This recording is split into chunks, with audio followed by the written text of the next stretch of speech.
अथ श्रीगणनाथस्तोत्रम्।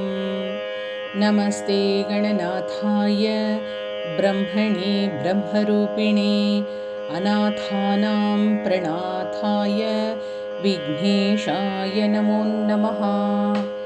ज्येष्ठराजाय देवाय देवदेवेशमूर्तये अनादये परेशाय चादिपूज्याय ते नमः। सर्वपूज्याय सर्वेषां सर्वरूपाय ते नमः। सर्वादये परब्रह्मन् सर्वेशाय नमो नमः। गजाकारस्वरूपाय गजाकारमयाय ते गजमस्तकधाराय गजेशाय नमो नमः। आदिमध्यान्तभावाय स्वानन्दपतये नमः।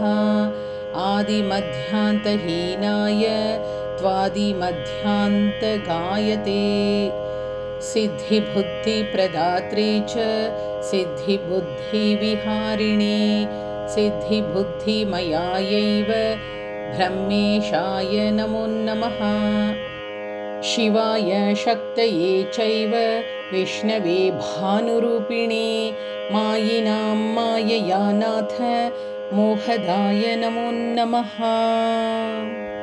किं स्तौमि त्वां गणाधीश यत्र वेदादयो परे योगिनः शान्तिमापन्ना अतस्त्वां प्रणमाम्यहम्।